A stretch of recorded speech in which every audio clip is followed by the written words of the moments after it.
Result উঠে যায়, কত যে আমরা বিপদে পড়ছি সেটা মানুষ একদমই একদমই ছেলেগুলার স্কুল আসা বন্ধ, মহিলারা আসা বন্ধ, কেউ পাতা টাতা নিতে আসে এতটা পরিশ্রম নয়। এটা দূর করবার জন্য কি করতে হবে? আমাদের গ্রামের লোককে বেরাতে হবে, আশেপাশের লোককে আসা যাওয়া একদম বসে থাকতে হবে। পুলিশ কদিন থাকবে এখানে? দুদিন একদম এই কনফিডেন্সটা গ্রামের মানুষকে দিতে হবে। একদম এই ধরনের জিনিস আমরা বিশ্বাস করি। এলাকার পক্ষে খারাপ না, লাস্টে কি হবে? বেগুন কুদরের মতন হয়ে যাবে। একদমই একদমই। তারপরে কিনা ভূত সাফারি তৈরি হবে। বেগুন কোথায় যেটা হচ্ছে সব বড় বড় সে মানে প্যাকেজিং সেন্টার যেগুলো আছে সবকিছু জানি। এই জঙ্গলে ধরুন এলাকার পক্ষে অনেক কিছু ঘটনা ঘটে, অলৌকিক ঘটনা ঘটে, না বলা যাবে না, কিন্তু আমরা সেই কনফিডেন্স নিয়েই রাস্তায় আসা যাওয়া করি। আমরা এগুলো অতটা কিছু নাই মনে করি। কিন্তু আপনি বলছেন এই যে এটা প্রচারটা ঘটতেই পারে। ঘটনা ঘটে কি ধরনের অলৌকিক ঘটনা ঘটে? কি ধরনের অলৌকিক ঘটনা ঘটে? হাঁটে হ্যাঁ। তাহলে এগুলো হাঁটতেই পারিব না, চলতেই পারিব না না, কিরকম অলৌকিক ঘটনা ঘটে এই রাস্তাতে? সাইকেলে জগা ভূত। তা তো হ্যাঁ, এবারে অলৌকিক ঘটনা মোটরসাইকেলে ধরুন আমি যাচ্ছি, একাই আছি, হ্যাঁ, এবারে আমি রাত্রি 11টার সময় যাচ্ছি, অটোমেটিক আমার মনে তো বিভিন্ন রকম দেখা যায়। মনে ভয় মনে ভয়, ওটা অলৌকিক নয়, ওটা অলৌকিক নয়, এটা আপনার নিজের ভয় থেকে এটা ভয়, একটা তোমার ভীতি। হ্যালুসিনেশন মনে হয়।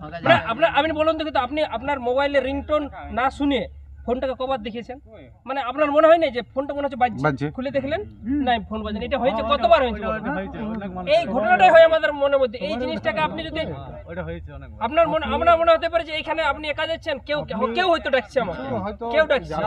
এটা কি জানেন কিছু ঘটনা ঘটে? আপনি যখন জানেন যে এটা শ্মশান, তখনই আপনার কেমন ছমছম ছমছম করে। যদি আপনি জানেন না ওটা শ্মশান নয়, তাহলে পেরিয়ে যাবেন, কোনো ব্যাপার নেই।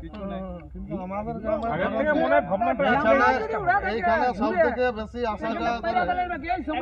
জামা যদি বলছে ঝুড়ির যে সিনটা ক্রিয়েট করে দেওয়া হয়েছে, একদমই। আমি তো বলি যে আপনাকে আমি ঘুরতে একটা কাপড় উঠাই নেন, দেখে রাত্রি নেন। 12টার সময় আমি একাই যাই এই রোডটাতে প্রতিদিন 8টা 9টা 10টায় যাবেন নাকি? এটা স্বাভাবিক কথা। কিন্তু ব্যাপার হচ্ছে আমরা কিছু না, এখানে যাতায়াত সব থেকে এইটা বেশি যদি করে বেশি আমাদের করে এলাকার মধ্যে ক্ষতি হবে।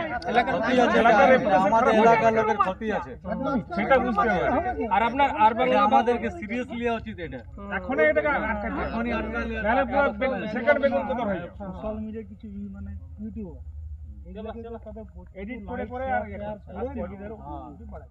দেখুন, সম্প্রতি আমরা সকলেই দেখেছি এবং বিভিন্ন মিডিয়াতেও অলরেডি সেটা এসেছে যে এই রাকাব জঙ্গলের এই জায়গাতেই, যেখানে আমরা দাঁড়িয়ে রয়েছি, এই জায়গাতেই একটা বিশেষভাবে অলৌকিক কোনো শক্তি সাধারণ মানুষের উপরে আক্রমণ করছে, যে নিয়ে এলাকার মানুষের মধ্যে আতঙ্ক।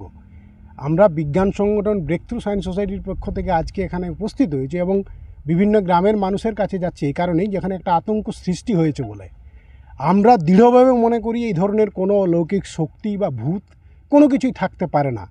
কিন্তু যেহেতু মানুষ আতঙ্কগ্রস্ত হয়েছে, সেই মানুষদের মধ্যে কনফিডেন্স গ্রো করার জন্যে আমরা কিন্তু মানুষের কাছে এসেছি। ফলে আমরা একেবারে কনফিডেন্টলি বলতে পারি যে এই ধরনের কোনো কিছু জিনিসের অস্তিত্ব থাকতে পারে না। ফলে আমরা একদিকে যেমন আমরা মানুষের মধ্যে এই সচেতনতার বার্তাটা নিয়ে যাচ্ছি, অন্যদিকে আজকে প্রশাসনের কাছে, আমরা পুলিশের কাছে আমরা এখান থেকে গিয়েই ডেপুটেশন দেব যে প্রশাসনিক উদ্যোগে এই যে গুজবের যে ঘটনা, এই ঘটনার সঙ্গে কেউ যদি হীন স্বার্থে, তার ব্যক্তি স্বার্থে যদি এই গুজব সে ছড়িয়েছে, তাহলে তার বিরুদ্ধে প্রশাসনকে আমরা যথাযথ পদক্ষেপ গ্রহণ করার জন্য দাবি জানাবো।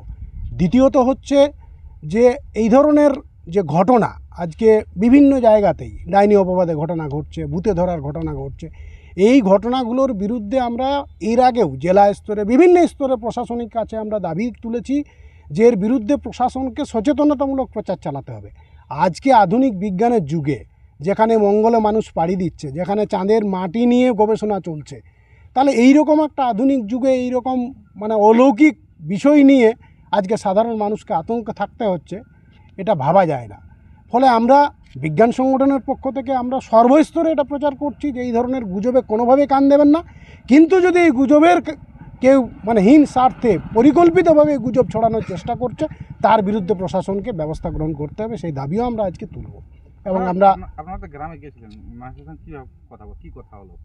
দেখুন, কিছু মানুষ আতঙ্কগ্রস্ত, এটা ঠিকই, কিন্তু একটা ব্যাপক সংখ্যক মানুষ তারা কিছুই মনে করেন না যে এটা আজকে এমনভাবে প্রচারে নিয়ে আসা হচ্ছে যে এখানে এই ধরনের অলৌকিক শক্তি, ফলে তারা স্বাভাবিকভাবে বহু মানুষ যাতায়াত করছে।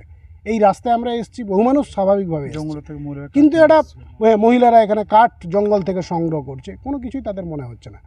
ফলে এটাকে ইমিডিয়েট মানে এই গুজবের প্রশাসনিকভাবে সম্পূর্ণভাবে তার একটা বিবৃতি দিয়ে প্রশাসন এটা বন্ধ করা দরকার, প্রশাসন যথাযথ ব্যবস্থা গ্রহণ করা দরকার। আপনার নাম পরিচয়? আমার নাম স্বদেশপ্রিয় মাহাতো, ব্রেক থ্রু সায়েন্স সোসাইটির পুরুলিয়া জেলা শাখার সহসভাপতি।